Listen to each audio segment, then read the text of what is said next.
윤핵관도 몰랐던 원조 윤핵관 얘기를 지금부터 4위로 만나보겠습니다. 민주당에서는 한동훈 후보자를 가리켜 암덩어리다, 인사 테러다, 왕장관이다 할 수 있는 비판은 다 쏟아내고 있습니다. 그만큼 윤석열 정부 첫 인선의 핵심인데요. 그런데 인선 발표 당일 한동훈 후보자는 그 누구보다 긴장한 모습이었습니다. 그 모습부터 뒤늦게 한번 만나보겠습니다. 제가 그동안 해온 경험을 바탕으로 용기와 헌신으로 최선을 다할 거라는 말씀을 드리겠습니다.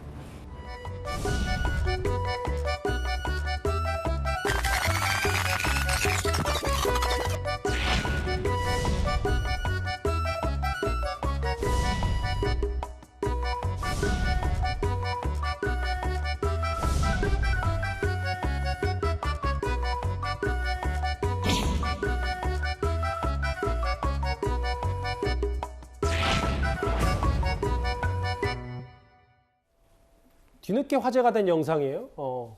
생각보다 많이 떨었습니다. 손 덜덜 떨고 땀 닦고 깊은 한숨 이렇게 또 글자로 쓰니까 또 승미롭네요. 천장 바라보거나 바닥 내려보기로. 앞서 저희가 첫 번째 주에서 봤던 것처럼 직설화법하고는 좀 다른 모습인데 이현정 의원님 어떻게 좀 해석을 하십니까? 그러니까 예전에 윤희숙 의원이 그 국회에 나서 5분 발언할 때 예. 나는 임차인입니다 할 때 그때 손 떠는 거 한번 보셨어요? 엄청나게 떨었습니다, 손을. 사실 이게 참 쉽지 않은 거죠. 어마어마한 압박이 있는 것이고, 뭐 지금 한동훈 지금 후보자 같은 경우는 많은 아마 뭐 재벌들이나 뭐 고위 인사들을 다 신문하고 수사했을 겁니다.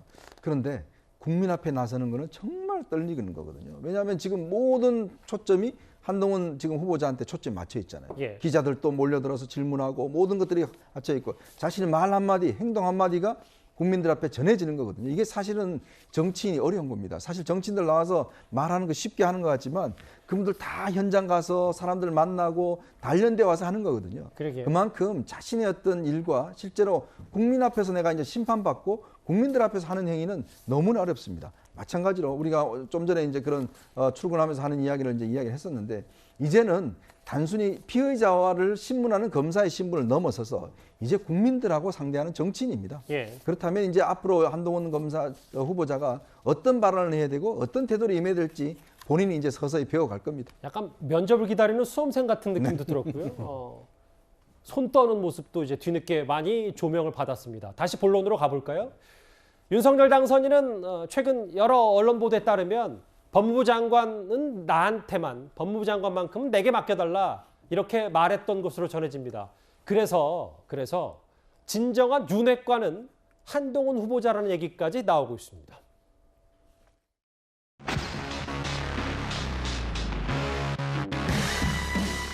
한동훈 후보자는 수사와 법 집행 분야뿐만이 아니라 업무 행정, 또 검찰에서의 여러 가지 기획 업무 등을 통해서 업무 행정을 담당할 최적임자라고 저는 판단했고 절대 파격 인사는 아니라고 생각합니다.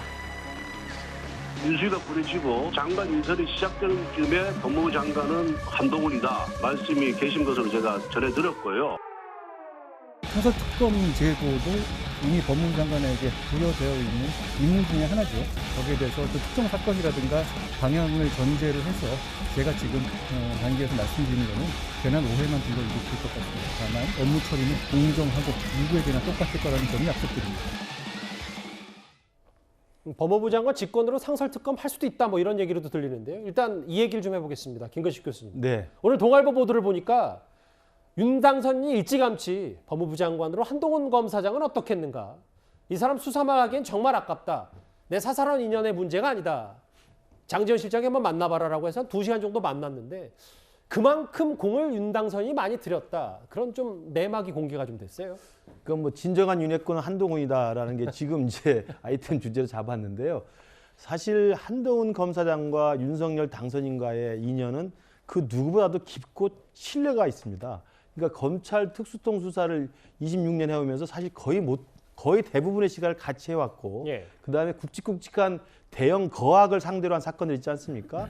이런 사건들에 대해서 특히 특검을 통한 뿐만 아니라 뭐 재벌들이라든지 아니면 권력형 비리라든지 아니면 대선 자금 수사라든지 이런 등등의 큰 굵직굵직한 사건들을 계속 같이 이 호흡을 맞춰가면서 수사를 해왔기 때문에 예. 그 누구보다도 그 실력과 속사정과 눈만 보면 알 수 있는 아마 깊은 저는 그 신뢰감이 있다고 생각하는데 저는 그래서 윤석열 당선인이 검찰총장을 사퇴하고 정치를 시작했을 때 그리고 이제 캠프를 꾸렸을 때 저도 캠프 중반에 들어가서 일을 했습니다만 그때 여기저기서 흘러나오는 이야기 중에 하나가 한동훈 검사장이 그때 지금도 현직에 있는 거 아닙니까? 맞아요. 현직에 있긴 하지만 굉장히 많이 자주 조언을 한다라는 그런 확인되지 않은 소문들이 있었습니다. 바로 그렇기 때문에 예. 그건 뭐 우리가 확인할 수 없는 것입니다만 수십 년 동안 검찰의 한 식구로서 가장 믿을 만한 신뢰감을 표시해 왔고 또 믿을 만한 실력을 보여줬던 두 사람이기 때문에 저는 정말 장제원 비서실장조차도 알 수 없었던 둘만의 교감이나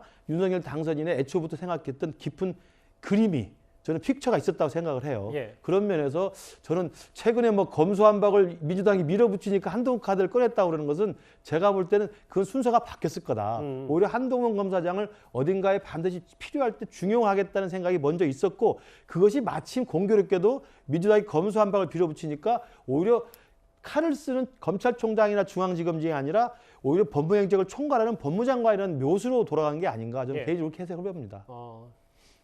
한동훈처럼 똘똘한 사람이 맡으면 좋지만 더 잘 키워야 할 사람은 한동훈 후보자다. 칼잡이는 다른 사람에게 맡겨야 된다.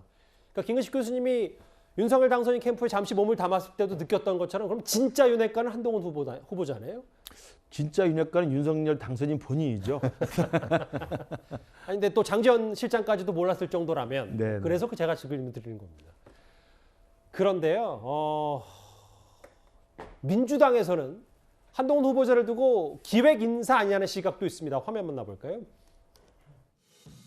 신복을 앞세워 사정기관을 장악하고 무소불위 검찰 권력으로 공안 통치를 자행하겠다는 선언인 것입니다. 차기 정부의 일말의 기다를 걸었던 국민에 대한 선제 타격이 아닐 수 없습니다. 민정수석실 폐지, 법무부 일부 기관 이관 이런 흐름들이 연속된 것이었고 최종적으로 그 법무부에는 가장 최측근을 보낸다. 이렇게 아마 예정이 돼 있었고 계획을 했었던 것 아닌가. 처음에는 저도 이게 깜짝 인사라고 생각했는데 예. 그런 흐름을 쫙 예. 봤더니 아 이건 미리 좀 생각을 했었던 거구나 이런 느낌이 들었고 또 워낙 아끼는 분이니까 뭔가 이런 얘기도 돌아요 정치권에서는 예. 후계 정치인으로 좀 만들고 예. 후계로 삼으려고 하는 것 아니냐 이런 얘기도 좀 나오고 후계자 얘기가 나오니까 국민의힘에서는 또 한동훈 후보자 띄워주는 거 아니냐 뭐 이런 얘기까지 나오더라고요. 김강삼 변호사님. 오래전부터 기획된 인사고 정치인 만들어서 후계자 삼을 것이다. 민정수석실을 없앤 윤석열 당선인의 속내도 이것과 같아. 동의를 하십니까? 아니 저는 동의를 못 하는데요. 기획되지는 않은 것 같아요. 그러니까 처음에는 아마 윤석열 총장도 당선이 되고 나서 한동훈 후보자를 중앙지검장 아니면 검찰총장도 생각했을 거예요. 예. 그런데 돌발 변수가 생긴 거예요. 바로 검찰의 수사권을 완전히 박탈하겠다는 검수완박법을 민주당에 밀어붙인 거죠. 그러면 결과적으로 만약에 그 법이 통과됐을 때의 검찰과 법무부 유상을 생각했을 거고 네. 그러면 그 이후에 어떻게 이걸 대체를 하고 그다음에 특히 뭐 이재명 후보와 관련된 이재명 사인공무와 관련된 이런 수사를 어떻게 할 것인가를 고민했을 가능성이 높다. 김근식 교수님의 생각과는 좀 그렇죠. 다르시네요. 네, 그래서 이걸 할 수 있는 사람이 누군가를 생각하고 예. 그러면 결과적으로 윤석열 당선인의 전형적인 스타일로 그럼 법무부 장관을 꼽고 그 다음을 두고 보자 이렇게 보는 것 같아요. 예. 근데 아까 윤핵관보다 더 윤핵관이다 이런 얘기를 했잖아요. 권성동 의원이랄지 장제원 의원은 정치적인 윤핵관이에요. 그렇지만 한동훈 검사장은 인간적인 윤핵관 이렇게 보면 될 수 있을 것 같아요. 생사고락을 함께한 윤핵관. 그렇죠. 아니 왜냐하면 아무리 검사 같이 근무한다 하더라도요. 예. 둘이 근무한 경력을 한번 보면 한동훈 검사장이 초임 검사다가 대검 중수부 가거든요. 예. 제가 볼 때는 대검 중수부에서 인연을 맺은 걸로 보이고 윤석열 당선인이 굉장히 마음에 들어 했던 걸로 보입니다. 그다음에 국정농단 가잖아요. 한 명 팀장으로 가고 한 명은 파견검사로 가요. 그때도 아마 한동훈 검사를 데리고 갔을 가능성이 크고 그다음에 중앙지검장 갔을 때 특수수사를 할 수 있는 3차장 임명하잖아요. 예. 그다음에 대검 강력부장 반부패 강력부장 임명한단 말이에요.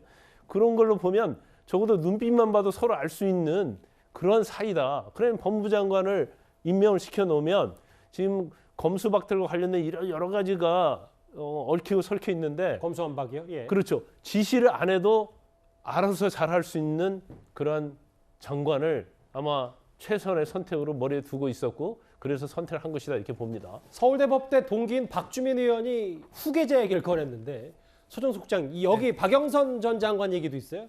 아마 이 부분이 청문회 때도 나올 수도 있는데 한동훈 후보자가 김건희 여사와 자주 통화하고 검찰총장에게 연락하는 거는 부담이니까 수시로 통화한다 뭐 이런 얘기 과거 SNS에 했는데 이 부분도 좀 눈여겨볼 대목입니까? 그 한동훈 후보자가 그런 얘기를 한 적이 있죠. 그 윤석열 당선인과 20년간 공적 사적 인연을 맺어왔다 이렇게 얘기한 적이 있거든요. 그러니까 윤석열 당선인과 한 후보자의 관계가 굉장히 오래된 것이죠. 두 사람의 나이 차이가 13살 차이지만 연수원 기수로 보면 4살 차이밖에 안 납니다. 그렇기 때문에 한동훈 후보자가 처음 이제 검사가 된 게 2001년이기 때문에 아마 20년 공사 인연을 맺어왔다 이렇게 얘기를 하는 걸로 봐서는 거의 검찰에 들어온 그 초임 시절부터 아마 윤 당선인과 이러저러한 인연이 좀 있지 않았나 좀 그렇게 예상이 되고 사석에서는 뭐 서결이 형 이렇게 부른다고 하니까 그러면서 이제 이 배우자인 김건희 여사와도 뭐 지난번에 추미애 전 장관이 그렇게 얘기한 적이 있지 않습니까? 두 사람이 한동훈 후보자와 김건희 여사가 수백 회 그 문자 메시지를 주고받은 적이 있다. 예. 뭐 이런 주장을 했었고 통화도 많이 했다. 이렇게 또 박영선 전 의원도 이야기한 적이 있는데 그런 부분에 대해서 이제 한동훈 후보자가 부인하지는 않았어요.